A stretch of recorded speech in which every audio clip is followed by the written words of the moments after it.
구주회에서 장난감으로 쓰는 아이들이 문제 아닙니까? 네, 그렇게 되는 거죠.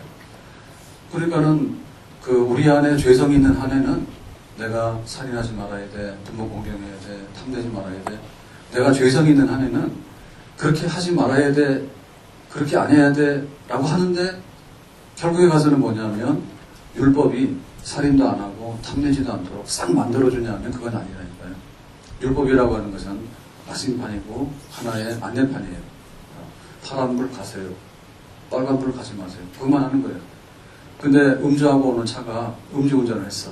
근데 이 사람은 파란불인데도 기분이 좋아서 빨간불인데도 기분이 좋아서 가는 거예요.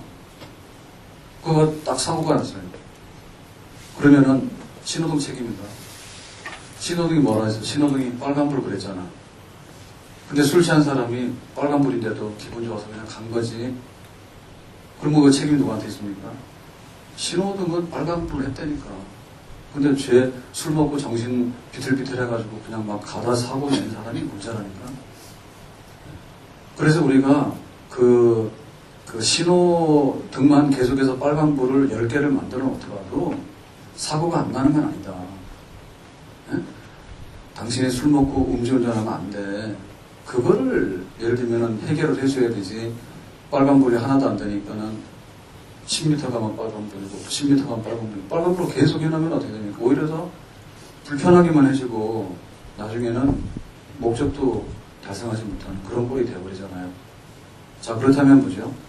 그렇다면은 율법을 의지하게 되면 율법은 선한데 우리에게 선을 행할 능력을 주는 건 아니거든. 네, 그러면 답은 나오죠. 자, 우리가 마음에 원하는 바가 있는데 할 수는 없어. 율법을 의지하면 할 수는 없어.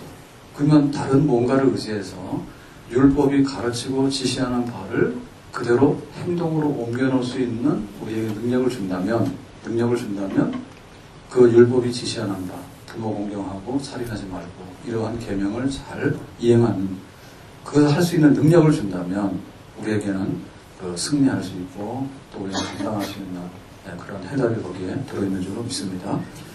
자, 그래서 이제 우리가 오늘 로마서 8장으로 왔는데 로마서 8장에서는 율법을 의지하면 율법으로는 착하지만은 선하지만은 선하게 되지 않는 그것을 해결하는 방법이 뭐냐라고 할 때 성령입니다.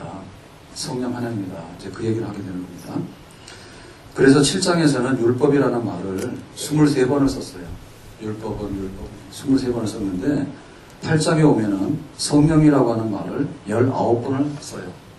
그래서 그 율법의 대용이 뭐냐 하면 성령이다. 율법의 대신 성령이 들어와야 된다. 성령 하나님의 자리가 있어야 된다. 그 얘기죠. 그 율법이 있는데 우리 속에 죄성이 없다면요. 죄를 짓고자 하는 마음이 없다면 율법으로서 다 가능해요.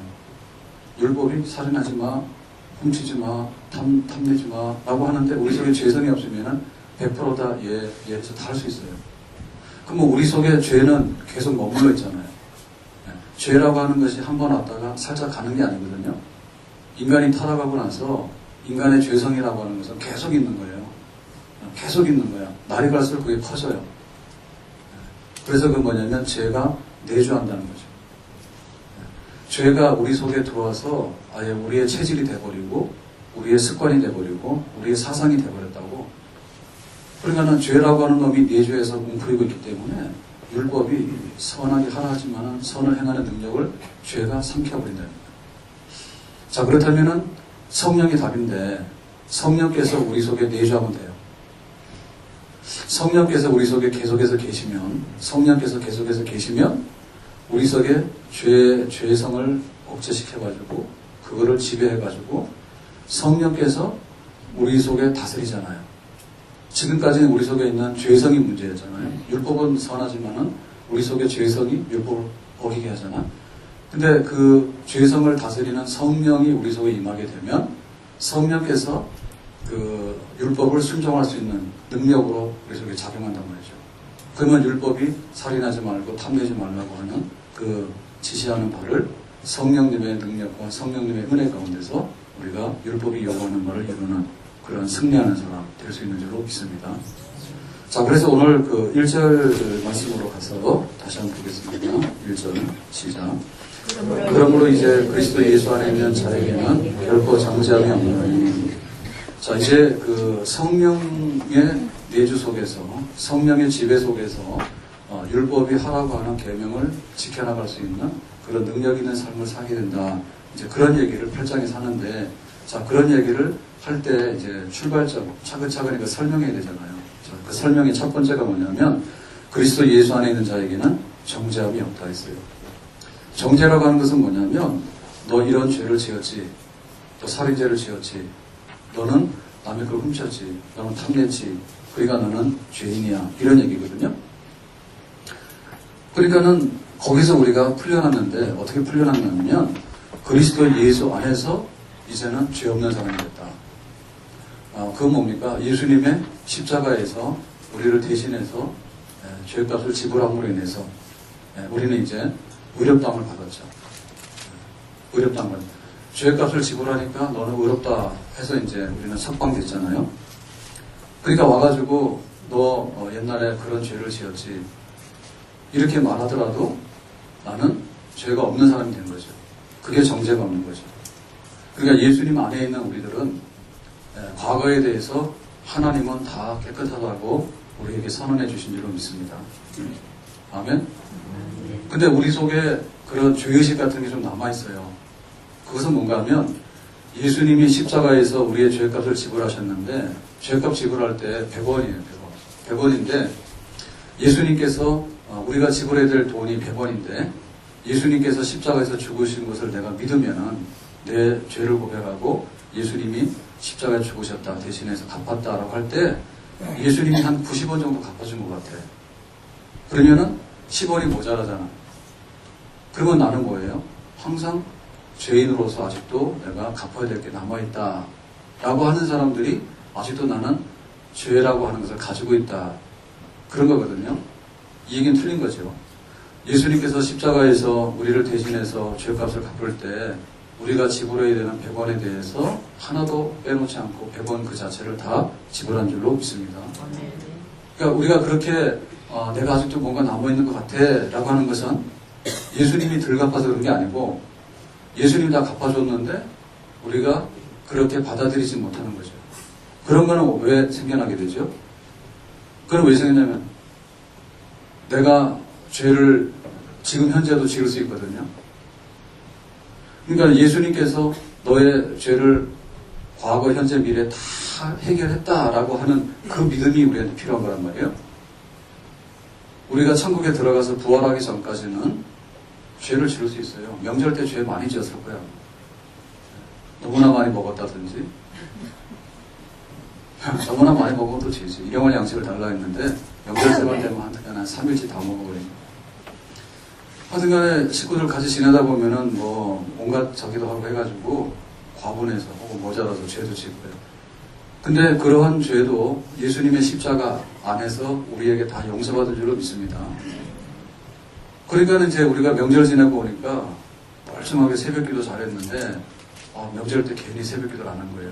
할 수도 있는데 주일날 예배를 드릴 수 있거든요. 근데 괜히 또 주일날 예배를 안 드리는 거야. 설이니까 그냥 안 온 거야. 교회 안 온 거야. 그냥 예배 드릴 수 있다니까. 근데도 분위기 봐서 안 와버리고. 그러니까 돌아서서 보니까 아이고 내가 또 이런 거 좀 부족하구나 라고 느낄 때 혹시 내 죄가 남아있는가 라고 생각하는데 예수님께서 십자가에서 흘리신 그 피는 우리의 과거, 현재, 미래의 모든 죄에 대해서 몽땅 다 씻어낼 수 있는 그러한 의로운 피인 줄로 믿습니다. 그러니까 내가 지금 당장에 허물이 있다 해가지고 정죄함을 받는, 너는 죄인이라고 하는 그런 하나님의 심판 아래에 있는 것은 아니라는 얘기죠. 회개하면 우리가 다 용서를 받을 수 있는 줄로 믿습니다. 그리고 또 이렇게 우리의 그 자신감이 떨어질 때가 있어요. 메뚜기다. 정탐꾼들이 가데스 바네에서 40일 동안 가나안 땅을 갔다 왔는데 가나안 사람은 대장 보고 우리는 메뚜기다 그랬거든요. 그래서 생각해보니까 저 사람은 돈 많은 나는 돈도 없고 저 사람은 잘생긴 나는 잘생기지도 않고 뭐 저 사람은 굉장히 배운 게 많은 나는 배운 것도 별로 없고 뭐 저 사람은 사업에도 굉장히 성공했어요. 나는 별로 성공도 못했고 저 사람은 막 교회를 다녔는데 교회 나온 지 몇 년 되지도 않는데 신앙생활 잘하는 거예요. 나는 교회를 들락날락 해가지고 20, 30년 됐는데 아직도 이 모양이에요. 그런 걸 생각하니까 자기 마음에 자존감이 떨어지죠. 나는 도대체 뭐야? 나 좀 뭐 못한 사람이 아닌가? 이런 것 때문에 예수님께서 십자가에서 흘리신 피가 90%는 됐지만 10%는 모자란다는 생각을 우리한테 오해를 할 수 있다는 거죠. 그러니까 나 자신의 그 자신감이 떨어지거나 혹은 자존감이 떨어지거나 혹은 내가 오늘도 죄를 지을 수 있는 이런 것 때문에 예수님께서 십자가에서 흘리신 피가 우리를 다 깨끗하게 한다고 하는 그것을 훼손해서는 아니 될 줄로 믿습니다. 우리는 완전히 풀려났거든요. 우리는 완전히 석방된 거예요. 그러니까는 우리 안에는 어떤 일이더라도 너는 아직도 하나님의 진노와 심판 아래에 있는 죄인이야 라고 하는 것은 예수님의 십자가 아래에서는 절대로 있을 수 없는 일인 줄로 믿습니다. 자, 그래서 예수님 안에서 우리가 정죄를 받지 않는다라고 할 때, 자, 그 다음에 단계는 뭐냐? 이제 2절입니다. 2절. 자, 2절. 시작. 이는 그리스도 예수 안에 있는 생명의 성령의 법이 죄와 사망의 법에서 너를 해방하였습니다. 자, 그리스도 예수 안에서 정죄가 없다 했는데, 자, 그 이유가 뭔가 하면, 생명의 성령의 법이 죄와 사망의 법에서 너를 해방했다 했어요. 자, 여기서 나오는 말 중에서 법이라는 말하고 해방이라는 말인데요. 자, 법이라고 하는 건 뭐예요? 법이라고 하는 것은? 법이라고 하는 것은, 그대로, 규칙대로 시행하는 게 법이에요. 뭐, 자동차사를 내세요. 법이죠. 그리고 또 법이라고 하는 것은, 오른쪽으로 가세요. 오른쪽으로 하는 게 법이에요. 그러니까, 법이라고 하는 것은 지배받는 건데, 지배받는 건데, 우리는 지금까지 어디서부터, 어디에 지배를 받았는가 하면, 율법이라고 하는 것에 지배를 받았어요, 지금까지. 살인하지 마, 훔치지 마, 탐심을 품지 마. 하나님께서 하라 하는 거기에 우리가 지배를 받고 살았어요. 그랬는데, 내 속에 죄가 있기 때문에, 그렇게 하는 게 옳긴 옳은데, 돌아보면은 내가 그렇게 안 한 상태가 돼버린 거죠. 우리가 그런 법에 우리가 지배를 받고 살아왔잖아요, 지금까지. 근데 이제 예수님께서 십자가에서 우리의 죄값을 100원 다 몽땅 지불했다. 그걸 믿고 나면 우리는 정죄함이 없는데, 그렇게 되면 뭐가 되냐면, 예수 믿는 자에게 성령이 임하거든요. 예수를 믿게 되면 예수의 영이 우리에게 임해요. 예수의 영이 뭐냐면 성령이에요. 성령이 임하면은 이제는 성령께서 너에게 간음하지 마, 너는 훔치지 마, 혹은 너는 탐심을 품지 마, 너는 다른 사람을 이렇게 거짓 증거하지 마. 이제 이런 거를 옛날에는 율법이 우리한테 가르쳤잖아요. 근데 이제 예수 믿고 나면 예수의 영을 받게 되고 그 예수의 영은 성령, 보혜사 성령인데 성령을 받게 되면 성령께서 너 간음하지 마, 너 탐내지 마, 너 거짓말하지 마 이렇게 가르친다니까 우리 속에. 그런 성령의 법 아래 이제 우리가 들어오게 되는 거예요. 그래서 도대체 그러면 성령이라는 게 뭐냐? 성령이라는 것은 예수를 믿었는데 성령이라는 것은 뭐냐 할 때 우리가 믿는 하나님은 성부 하나님, 성자 하나님, 성령 하나님 삼위로 계시지만은 삼신이 아니라 한 분이신 하나님, 그 삼위일체 하나님 믿습니다. 아멘. 자, 그러면은 이 성령 하나님은 뭐냐? 성령 하나님은 하나님이 세상을 지으실 때 태초에 하나님이 천지를 창조하신다 했습니다. 그럴 때 이 세상을 짓겠다라고 하는 것은 하나님이 세상을 지었는데 하나님이 세상을 지으셨는데 성부 하나님, 성자 하나님, 성령 하나님께서 한 분 하나님이잖아요. 그분이 지으신 거예요. 그런데 각 성부, 성자, 성령의 역할은 다르죠. 그러니까 세상을 지어서 영광 받겠다, 예배를 받겠다라고 하는 것은 뭡니까? 성부 하나님의 계획이에요. 세상을 지을까 말까라고 하는 것은 누구의 계획입니까? 고난입니까? 아버지의 고난이에요. 그 바로 머리죠, 머리. 우리가 집안에 어떤 일이 있을 때 그 집안의 일에 대해서 의견은 들어요. 근데 공식적으로 결정을 선포하는 것은 누굽니까? 아버지요. 그러니까 성부 하나님께서 세상을 지을 계획을 확정 짓는 거죠. 그러면 세상을 짓는 데 있어서 설계는 누가 합니까? 설계. 그 세밀한 이 모든 것들을 가지고서 실제로 하는 것은 뭐냐? 성자 하나님, 하나님의 아들, 성자가 말씀으로 그 모든 것을 행하죠. 그 세밀한 모든 계획을 이제 집행을 하게 되죠. 그럴 때 그 세상을 지을 때 실제적인 능력은 성령 하나님 몫입니다. 그래서 하나님께서 생기를 불어넣고 성령 하나님께서, 그러니까는 하나님이 천지를 지었다고 하는 그 하나의 사건 안에도 성부 하나님의 계획과 성자 하나님의 역사와 성령 하나님의 역사가 거기에 들어있는 거예요. 그러니까 성령 하나님은 세상을 창조할 때부터 하나님이에요. 성령 하나님은. 그리고 성령 하나님은 예수님을 죽은 가운데서 살리신 바로 그 능력의 영이죠. 죽은 자를 살려낼 수 있는 능력의 영이 바로 성령 하나님이다. 그리고 성령님 뭐냐? 우리 속에 딱 그 죄를 고백하고 예수를 믿게 하는 그 역사를 정확하게 얘기하면 누가 하는 겁니까? 하나님이 했다 하는데 그 하나님은 성령 하나님입니다. 그러니까 죄를 지었는데 우리 마음이 강팍해가지고 죄성이 도사리고 있을 때는 절대로 인정을 안 해요. 하나님 없다 하고 무슨 죄를 지었다 하면 나만 그러냐 하고 그거는 그럴 수 있다 하고 이렇게 하지 받아들이지 않아요. 근데 성령 하나님께서 녹화하죠. 너는 그런 죄를 지었잖아. 그게 죄잖아 라고 할 때 비로소 깨지는 거예요.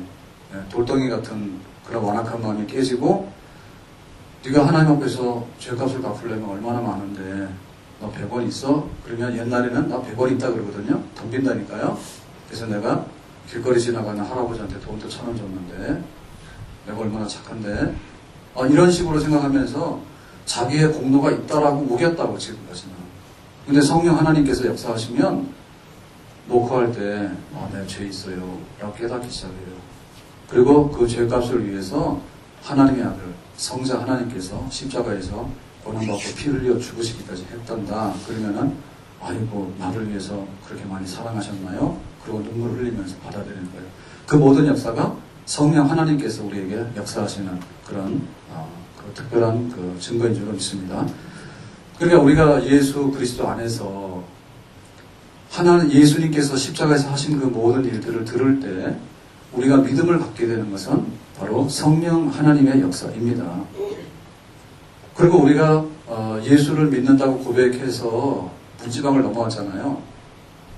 문지방 넘어왔죠. 그러고는 세례를 받았죠. 세상은 안녕, 죄는 안녕, 나는 이제부터 깨끗한 사람이고 이제는 나는 예수 믿는 사람이야 라고 해서 세례 받아서 예수님과 내가 이제 하나가 됐잖아요. 그러면 예수님과 내가 하나가 돼서 살아가는 생활은 뭐냐? 동거하는 생활이죠. 동거하는 생활. 동거하는 생활을 예수님과 함께 살아가는데 그러려면 뭐냐면 예배도 드려야 되고 말씀도 읽어야 되고 기도도 해야 되고 또 와서 우리 믿는 형제들을 사랑하기도 해야 되고 서로 간에 봉사도 해야 되고 이런 일을 하는데 바로 그게 그리스도인의 삶이에요. 그래 그리스도인의 삶은 말하자면은 수레바퀴 같아요. 수레바퀴. 하나님 말씀 받고 기도하고 또 믿는 형제들을 사랑해서 교제하고 안 믿는 사람들한테 나가서 예수 믿으라고 전파해서 전도하고 그죠? 그래서 말씀, 기도, 교제, 전도 이런 수레바퀴의 삶, 그게 바로 그리스도인의 삶이에요. 그런 그리스도인으로서 삶을 윤활유, 기름 쳐가지고 계속해서 바퀴가 굴러가면서 살도록 하는 거, 그건 누구냐? 성령 하나님 역사예요. 성령 하나님 역사예요. 믿습니까? 그러니까 우리가 예수를 딱 믿었는데 예수 믿고 싹이 났거든요. 그 싹이 났는데 그 싹 난 데다가 계속해서 물 줘가지고 햇볕을 쬐고 물 줘가지고 그놈이 계속해서 유사기가 자라고 무성하게 나무가 돼서 열매까지 맺도록 하는 거, 그 모든 그리스도 안에서 예수 믿는 그 안에서 내가 신앙생활을 계속 해나갈 수 있는 것은 바로 성령님의 그런 역사죠. 그러니까 율법의 법 아래 있을 때는 뭐냐면 율법이 너 살인하면 안 돼, 너 거짓말하면 안 돼, 너 탐내면 안 되라는 걸 말했다니까. 율법은 옳아요. 그리고 거룩해요. 선해요. 근데 내 속에 죄가 있단 말이에요. 죄가 있으니까 죄는 뭐냐면 그래도 살인하고 그래도 미워하고 그래도 불순종하고 그래도 탐내고 하여튼간에 내 속에 죄성이 살아있는 한에는 그 율법의 요구에 우리가 순응해서 거룩하고 선한 삶으로 못 간단 말이에요. 그러니까 이제 예수님께서 십자가에서 우리의 죄를 대신해서 피 흘려 죽으심으로 인해서 우리가 그걸 믿게 되면, 예수의 영을 받게 되면, 성령을 받게 되면, 이제는 성령께서 말씀하시는 거죠. 너 살인하면 안 되지. 성령께서 말씀하시는 거예요. 너 탐내면 안 되지. 성령께서 말씀하시는 거예요. 그러니까는 그 성령의 그 법, 성령의 가르침과 성령의 다스림과 성령의 지배에 순응하게 될 때 성령님의 그 능력에 의해 가지고 우리가 율법이 지시하는 바를 이루어 나감으로 인해서 우리가 온전한 그리스도인이 되고 거룩하고 또 정말 성결한 그런 하나님의 백성으로 풍성한 삶을 우리가 누리게 되는 줄로 믿습니다. 그러니까 예수 안에 있기 전에는 선과 악이 갈등하게 되면요, 대부분이 다 악이 이겨요. 예수 안에 있기 전에는. 지금 안 믿는 사람들이 착한 일을 하지만은 돌아서서 보면 악한 일을 더 많이 하거든요. 만약에 우리가 착한 일을 더 많이 하게 된다면 세상은 살만한 세상이에요. 근데 악한 일을 더 많이 해요. 악이 이긴다니까. 그러니까 우리가 율법을 가지고서 하나님 믿는다 하지만 율법을 가지고서 우리가 노력을 많이 하잖아요. 그러면은 율법을 행하고 싶지만은 돌아서서 보면 율법을 어기는 것이 돼. 우리도 마찬가지로. 그래서 이제 예수님 안에서 정죄함이 없고 예수님 안에서 성령을 받아서 성령님의 그 의지와 성령님의 그 활동과 성령님의 그 뜻을 우리가 순응해 나가게 되면 이제는 율법이 아니라 성령의 법 아래에 있게 되는 그런 복된 하나님의 백성이 될 수 있는 줄로 믿습니다. 자, 3절 말씀으로 가서 보겠어요. 3절 시작. 율법이 육신으로 말미암아 연약하여 할 수 없는 그것을 하나님은 하시나니. 예, 여기까지만. 자, 이거 이해하시고. 율법이 육신으로 말미암아 연약하여, 우리 속에 육신에 죄성이 있거든요.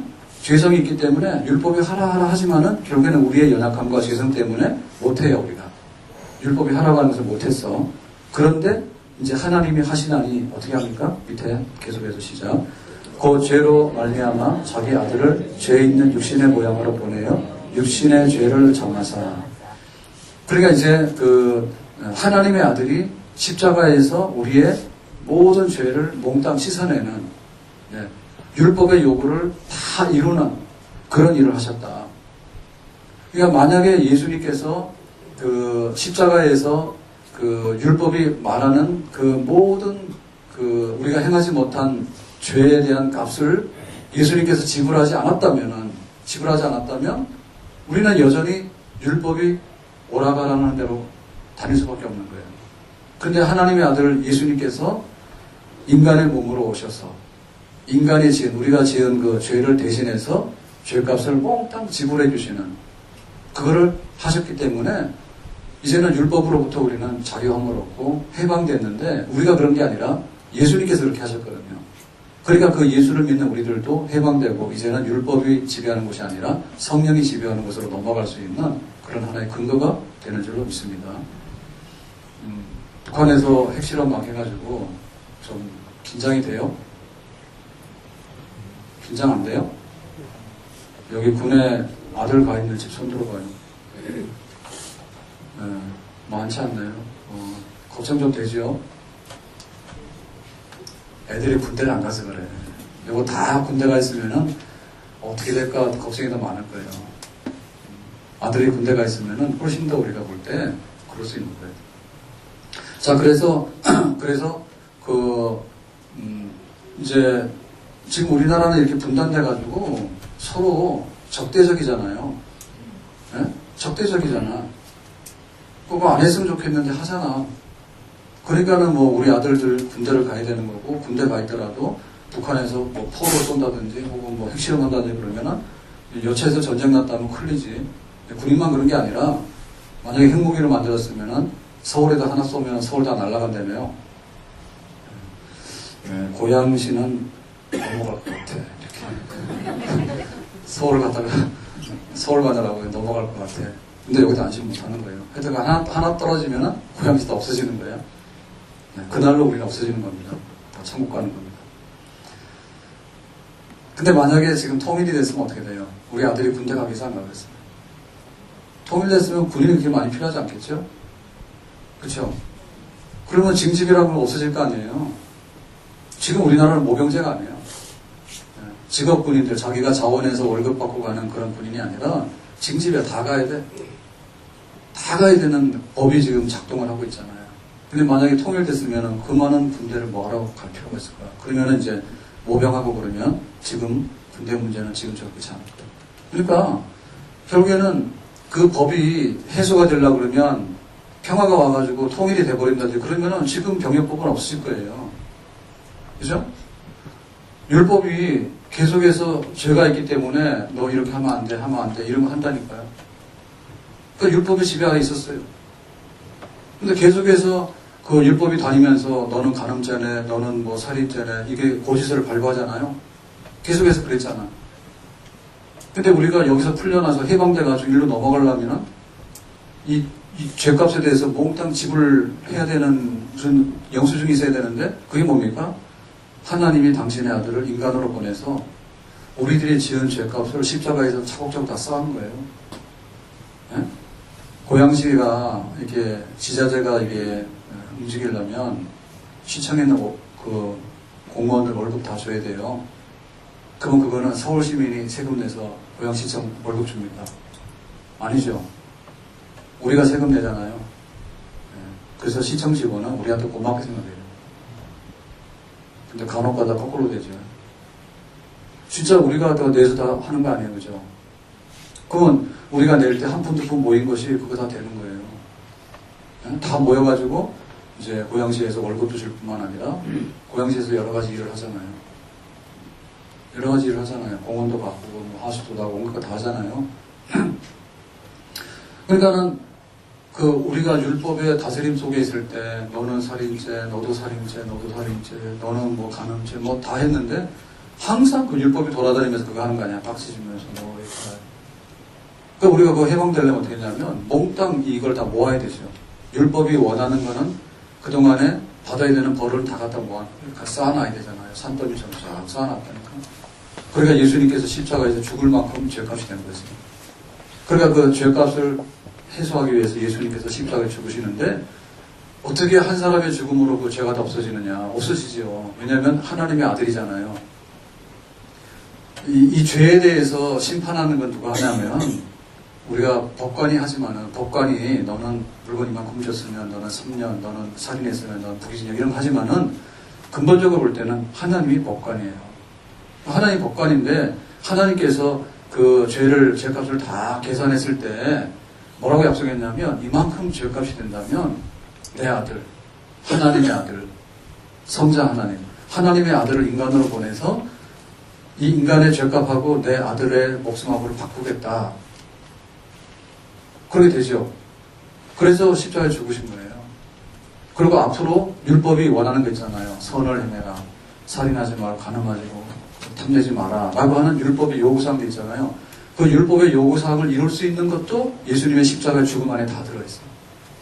예수님께서 십자가의 죽으심을 해가지고 앞으로 나를 믿는 자는 율법에서 해방돼가지고 율법을 행할 수 있는 이 모든 것도 내가 이 안에서 해결을 했다.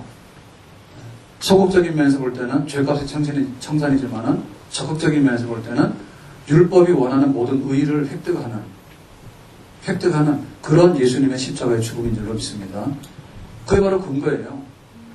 그렇기 때문에 이제는 우리는 선택을 하면 돼. 옛날에는 선택의 여지가 없어요. 옛날에는 무조건 율법 아래서 태어나면 율법의 백성이에요. 그냥 우리나라에서 태어나면 남자는 다 군대 가는 거예요, 옛날에는.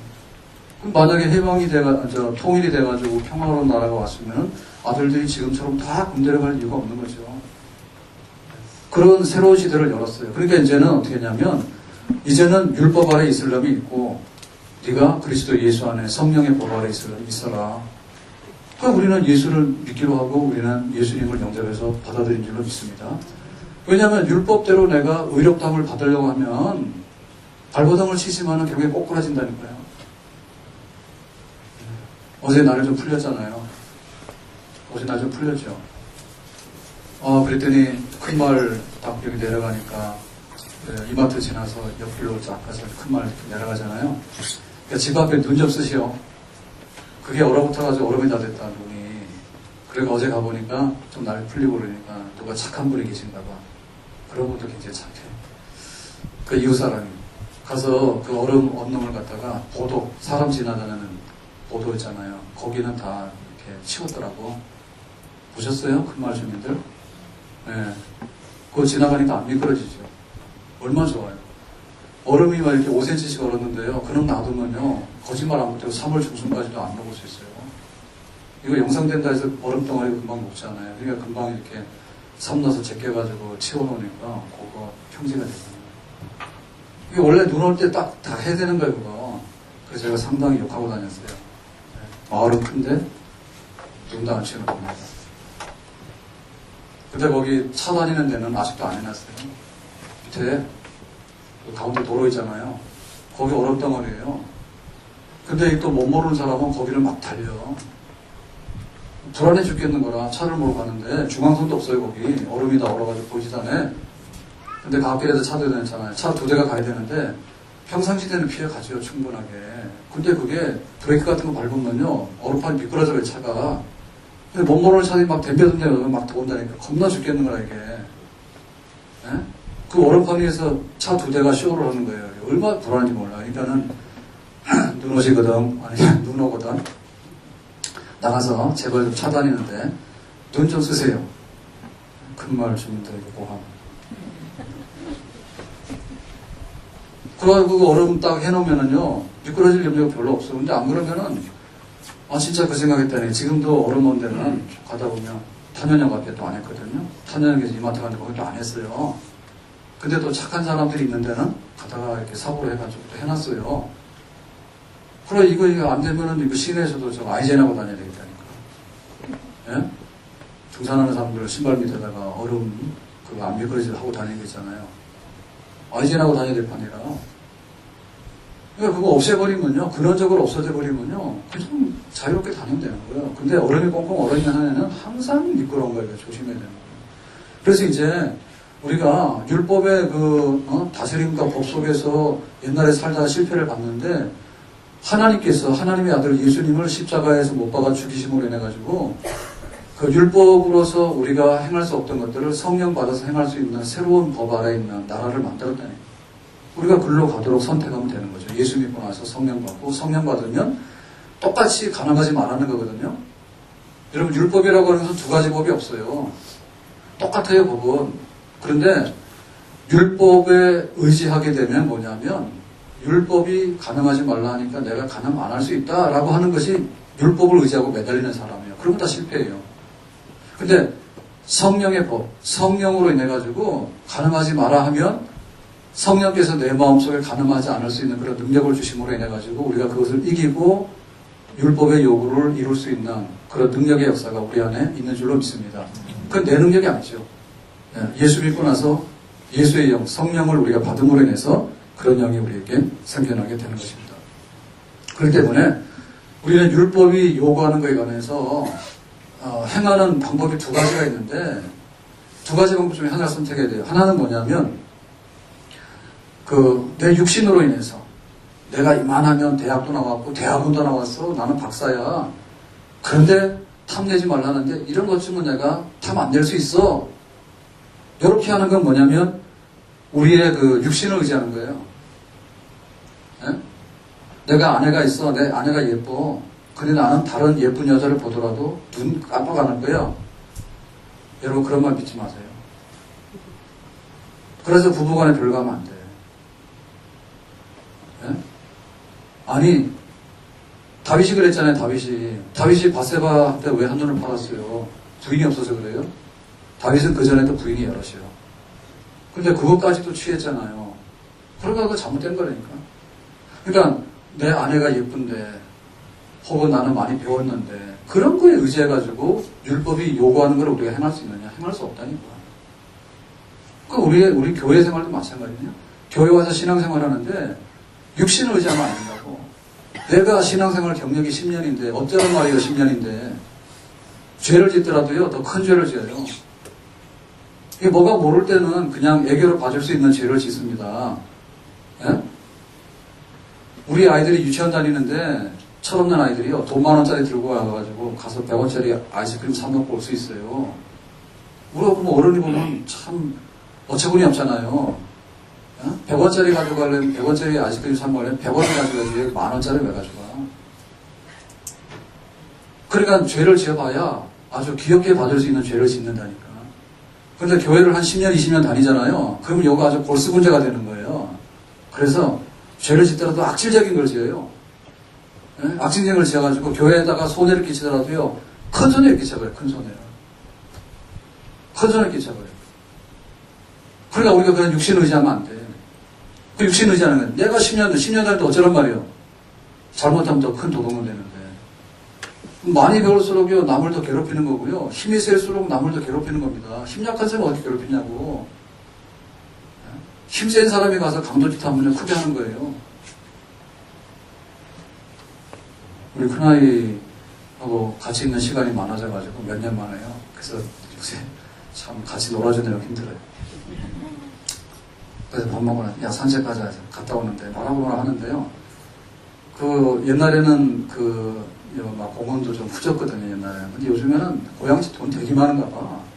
그래, 가만 막, 공원도 아주 막 화려하게 꾸며놨거든요. 뭐, 벤치도 뭐, 옛날에 안 그래도 너무 잘해놨다 했더니, 옛날에 여기서 돈 100원 뺏겼는데 막 이러더라고. 언제? 그랬더니, 자기 학교 들어가기 전에, 막 고등학교 학생인데, 일로 와봐라 그러더래. 가진 것이 돈 내놔 해가지고 100원이 아니라 1000원. 내놔라 그러더래. 그래서 그냥 1000원 줬대.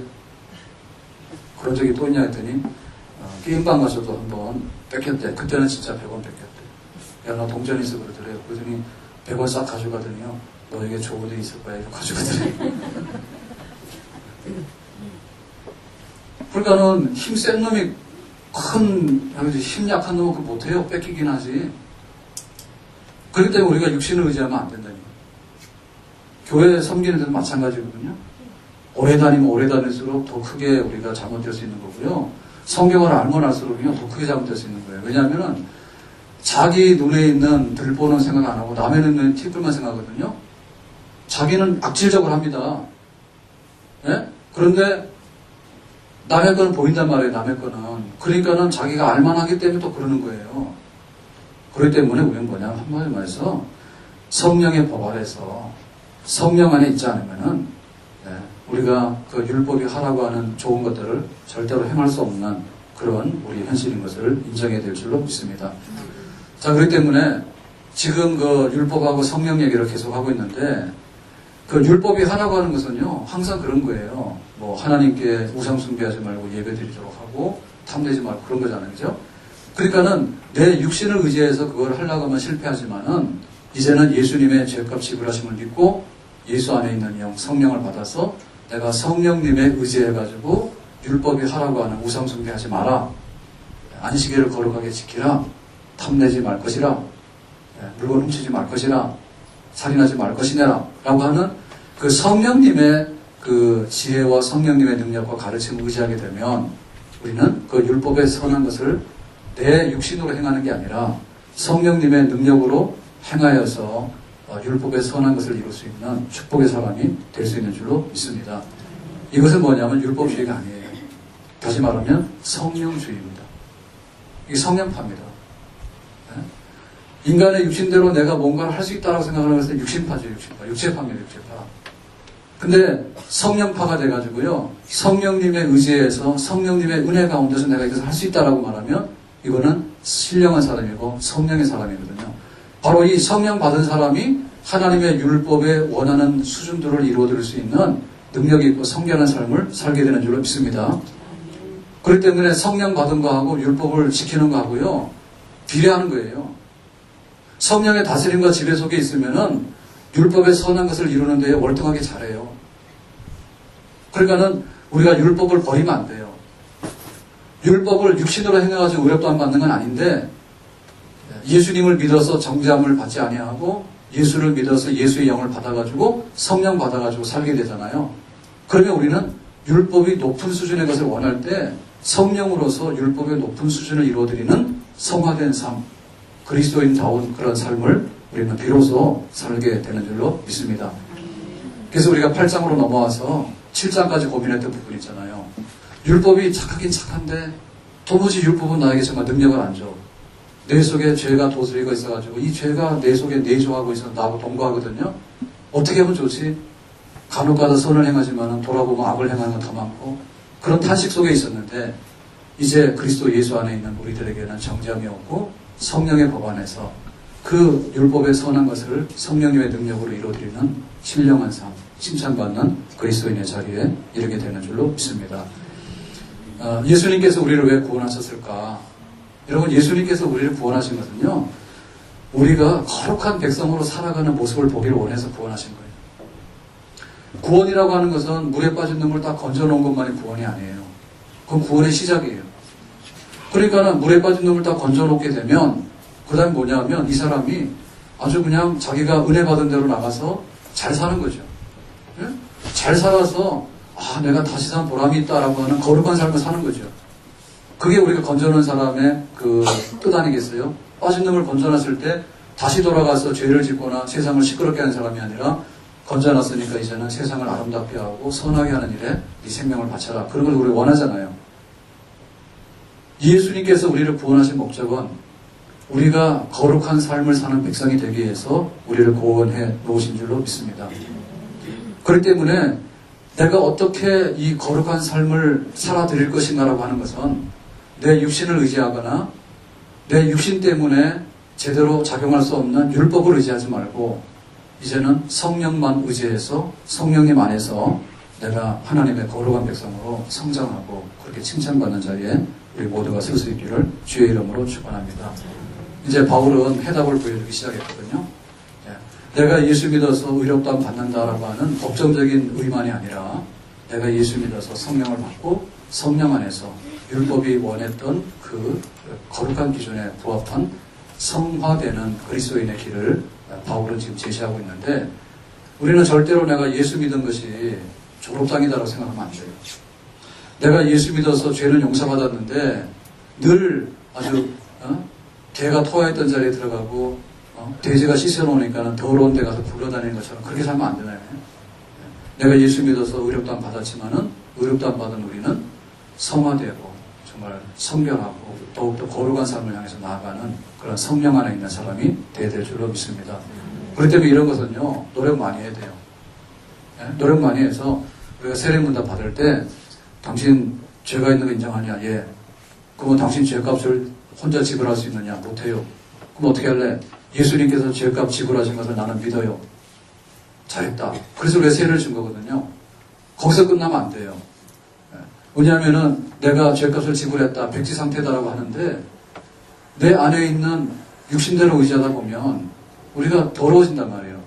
그러니까 내 안에 성령을 의지해서 성령님이 원하는 삶을 살아가게 되는 이 정말 그 야곱이 이스라엘 때는 그 과정 속에 있는 성령 안에서 내가 행하고자 하는 선을 행하지 못하고 악을 행하는 게 아니라 내가 행하고자 하는 선을 성령님의 능력 안에서 행해 나가서 마침내 율법주의자들이 이루지 못했던 육신을 자랑했던 사람들이 이루지 못했던 성령님을 의지해서 거룩한 삶의 수준에까지 도달할 수 있는 성결하고 높은 수준의 그리스도인이 되는 길, 그 길을 우리가 힘써 가야 될 줄로 믿습니다. 그래서 우리 신앙생활은 결코 쉼이나 졸업이 있을 수 없다. 성령 안에서 하나님의 높은 뜻을 잘 받들 수 있는, 그래서 하나님께서 구원해 놓으니까 정말 보람있다. 구원시켜 놓으니까 정말 보람있다. 이렇게 향기롭고 아름답게 살아가는 사람을 보니까 내가 기쁨이 넘치다고 하는 그런 하나님의 인정받는 백성이 되기를 주님의 이름으로 축원합니다. 이렇게 기도합시다.